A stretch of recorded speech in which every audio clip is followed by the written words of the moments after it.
When you reach the top, there's always going to be a few Muppets to try and tear you down, and it's funny how this happens when he becomes the most followed TikToker and he surpasses Charli D'Amelio. This is Charli D'Amelio.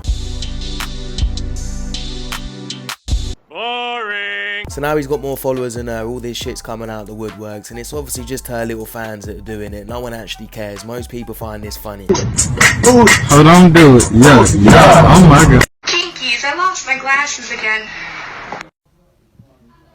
My butt's too small to fit any of my pants. He's quite clearly joking, he even says it in the caption, not that he should have to. People are so soft these days that it's easy to start these little cancel campaigns when you don't like somebody. You can easily drag out some old clips and paint them out to be a misogynist, a sexist, a racist, whatever. It didn't work this time though, because the guy's still the most followed person on TikTok and he's doing better than ever. All of this caused a huge wave of backlash against Khaby, but he definitely got past it, as today he is the #1 person on all of TikTok, and he just continues to grow more and more. Sorry, how tall are you? I'm 6'5". That's hot. Do you want a kiss? I'm alright. Wait, actually, I have extra. They're gonna have to start thinking of some new pranks soon, because no one falls for this bullshit anymore. Everyone knows that if some random woman comes up to you like this, that it's for TikTok or some sort of bullshit for the internet. Actress Evangeline Lilly has this quote that's now gone viral. Why are we only applauding masculinity in women and villainizing it in men? And why are we only applauding femininity in men and debasing it in women? She's hitting the nail on the head. Nailed it. We love a good masculine woman girl boss. Stick to your post and follow my orders. But when men display their masculinity, How dare you? and now when men are feminine, we love it. We're applauding it. We're giving them campaigns. They're sponsored by Maybelline and Nike and Bud Light. And then when women do their normal thing, you know, be mothers and provide, nurture, take care of things, they're looked down upon or referred to as birthing persons, chest feeders, cis women. So when we do the thing that's natural to us and naturally makes us powerful, oh, who cares about that? But when a man does it, Nature.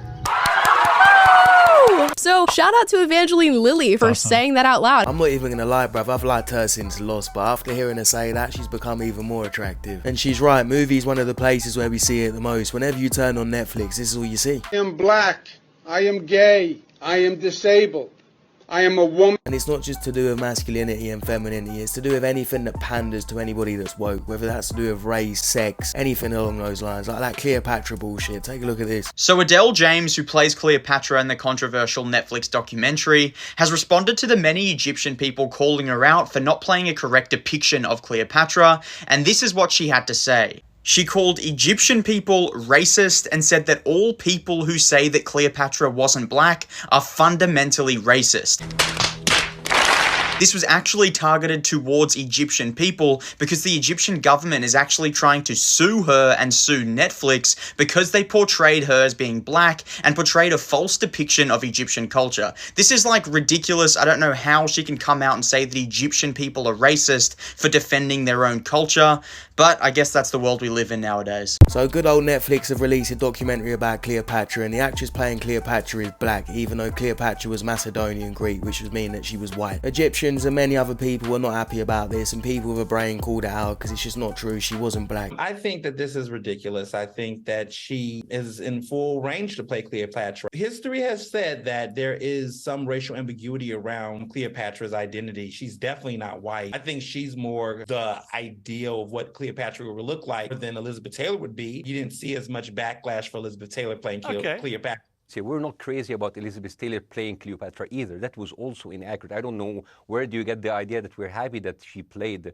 the role. As a matter of fact, 1961 Cleopatra movie was banned in Egypt and many Arab countries because of Elizabeth Taylor's stance towards the state of Israel, because they supported them. Now, the problem for me, it's not about color. It's not about white and black. This is a very reductive way to talk about things. This is the way that Americans talk about it. Egypt has a very diverse color palette. People can look like me or they can look deeper skin tone like Anwar Sadat, who comes from a Nubian origin. It's not about black and white. It's about the continuous culture appropriation and falsification of history that has been done by what the so-called Afrocentrist movement. That's why you find people like Kevin Hart, who subscribes to these theories, who claim that his ancestors built the pyramids. And now this donut of an actress is gaslighting the whole country and calling them racist. Like this comment says, facts are not racist. And let's be honest, if this was the other way around and we got an old white woman to play Rosa Parks, there'd be uproar. Eras tour with the girls and her gay best friend Ryan. This is Ryan, a straight man operating undercover, pretending to be homosexual. This is just way easier than flirting. Ryan, can you come see if my bitch look good in this dress? See? Ryan spends hours each week researching current events relevant to a feminine demographic, all in an effort to uphold his persona. He is well aware that even a minor slip-up could jeopardize the entire operation. However, he does make mistakes. Ryan, do you want a Bud Light? Nah, I fucking hate Bud Light. Oh, I mean, yes, bitch, I love Bud Light. Fucked up. That was a close call. But since it's widely known that a gay man would never turn down a Bud Light, word about this slip-up started to circulate. So with the entire operation on the line, Ryan is forced to execute a desperate maneuver. I'm so glad you agreed to the double date. Yeah, of course, why wouldn't I? Hey, what's this guy's name again? It's Tyler. Well, that's his legal name. Everyone call him Big Tyrone because he's 6'5". You like basketball players, right? This was the precise moment when Ryan came to the realization that he fucked up. Yeah, it sounds like Ryan's in serious danger and he needs to return to base. Either Tyrone's going to get him or the girls are going to find out that he's not gay, and there's only one place he's going after that. You're going to jail. You're going to jail. Oh, fuck no. You niggas ready, man? Sorry. Should be, no, nigga, David, chill, bro. What the Boy, you crazy. Nobody touch you like I do.